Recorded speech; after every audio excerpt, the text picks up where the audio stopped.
Hey everyone, welcome back to Shkrets, where we dive into the juiciest stories and hidden truths floating around the internet. While I'm currently on an indefinite dating break, seriously not even thinking about it right now, I love talking about relationship drama, maybe a bit too much. Haha, what can I say? There's always something to learn, right? Yes. Today, we're kicking things off with a story that's messier than a Real Housewives reunion. Episode 2, Nick Cannon's Relationship Circus and Why the Drama Never Ends.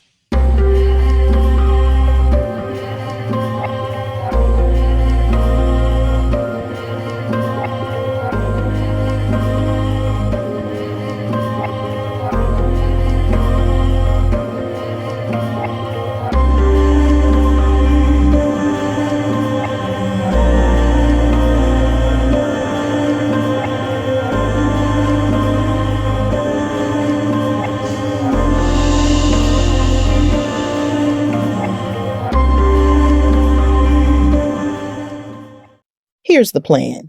I'm going to spill all the tea, add my 2 cents, and then I want to hear from you. Don't hold back. This is a community, so drop your insights, experiences, and thoughts in the comments below. Let's get that real convo going. And if you've got a story you want me to break down, send it over to shkrets89@gmail.com. Now, let's get into the tea. Nick Cannon has been making headlines again, and not just because he's juggling more kids than a daycare on a Monday morning. In his latest series of interviews, Nick opened up about his unique approach to relationships, fatherhood, and why he's building his own basketball team without feeling the need to marry the team manager. Yeah, you heard that right. So, he recently sat down with psychologist Dr. Cheyenne Bryant, who did not come to play. She straight up told Nick that his selectively active approach to relationships is like playing dodgeball with emotional grenades. Nobody wins and everyone gets hurt. Nick tried to defend his choices, claiming he's just taking his time and being honest about what he wants. But Dr. Bryant was like, honey, if taking your time means 8 kids and no rings, you might want to reconsider your life choices. Nick thinks he's dodging drama by staying unmarried, but Dr. Bryant quickly pointed out that his actions might actually be setting up some seriously messy family dynamics. I mean, at this rate, Nick's next Christmas card is going to need an Excel spreadsheet to list all his kids. Nick really said, "Who needs emotional stability when I've got financial stability? Honey, just because you can buy diapers in bulk doesn't mean you're ready to be a father figure to half the playground." And wait, there's more. In another interview, Nick got philosophical about the lies of modern relationships, claiming that people are stuck in dysfunctional cycles because they don't truly know themselves or their partners. Okay, Nick, we get it. But if knowing yourself means having 12 kids with 6 different women, then maybe you need a different kind of self-help book. But here's where it gets deeper. Nick argues that he's being true to himself by embracing his untraditional lifestyle, but critics are clapping back saying, Nick, are you living your best life or just avoiding child support? And let's not forget, his approach seems to be causing a lot of raised eyebrows and probably a few therapist bills along the way. Nick's got enough money to build a mansion for each of his kids, but when it comes to building a solid relationship, he's like, nah, I'm good. I'll just be out here buying baby shoes. Money may buy you mansions, Nick, but it won't buy you emotional maturity. Let's be real for a moment. It is nearly impossible to be a good father to a dozen children spread across multiple households. A parent who isn't doing any of the heavy lifting, like the daily nurturing, caregiving, and guidance, might not fully grasp the responsibilities of raising a child. Nick Cannon's casual approach to fatherhood seems more like sponsorship than actual parenting. You can't just throw money at parenting and think you're doing a good job. Parenting is not an ATM machine. It requires emotional presence, consistency, and time. 3 things you simply cannot buy, no matter how deep your pockets are. Why is it impossible to be a good father from a distance?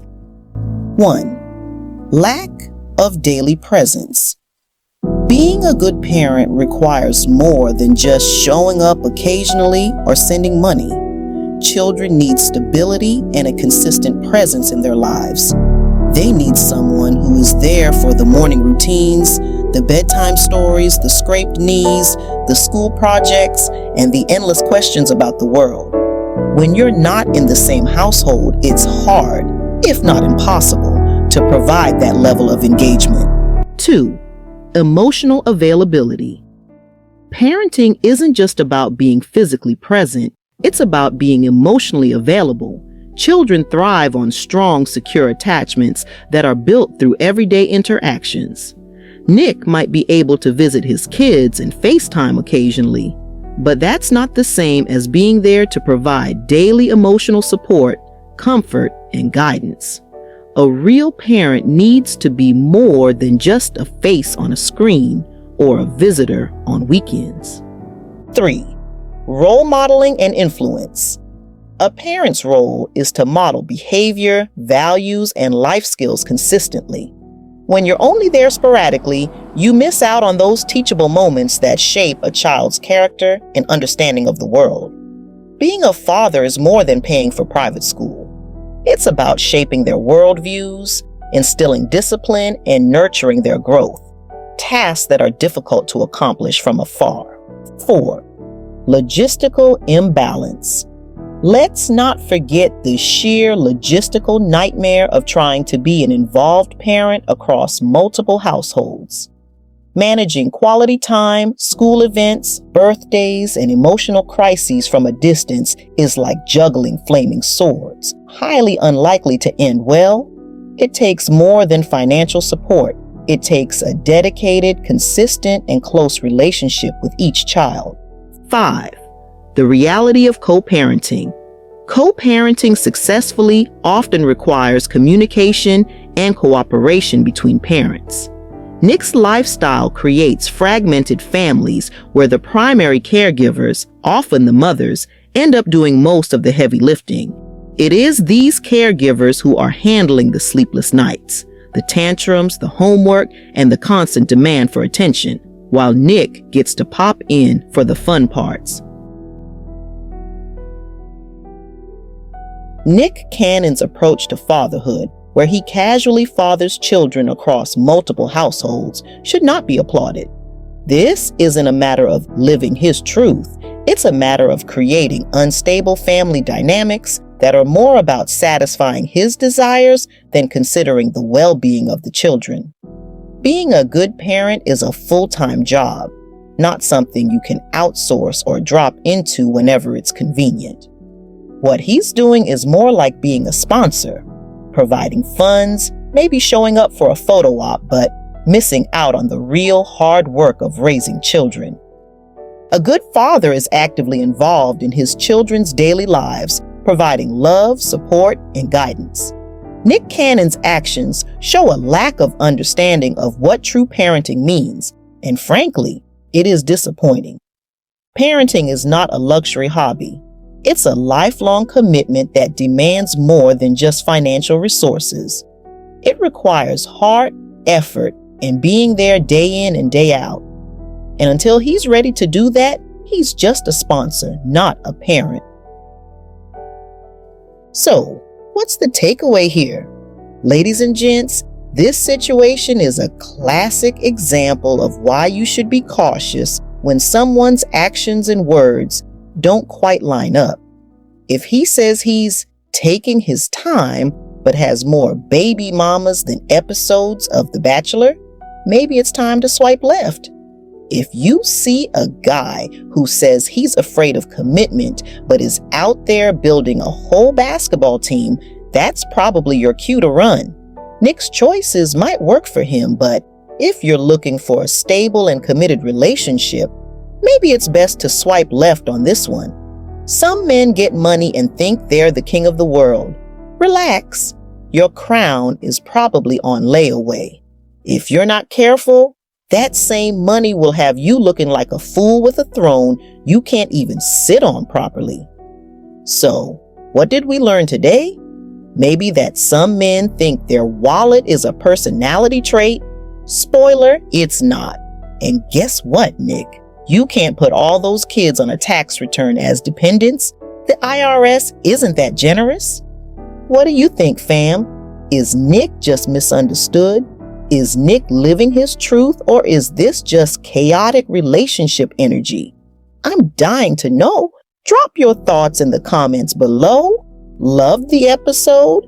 Hit that like button, share it with your friends, and don't forget to subscribe for more stories that get you thinking, laughing, and maybe even learning a bit along the way. And hey, this channel might be faceless now, but if we hit 50K, I'll consider dropping the disguise. Hope you'll join me on this journey. Catch you in the next one, and remember, life's too short for secrets, and apparently for small families too. Bye.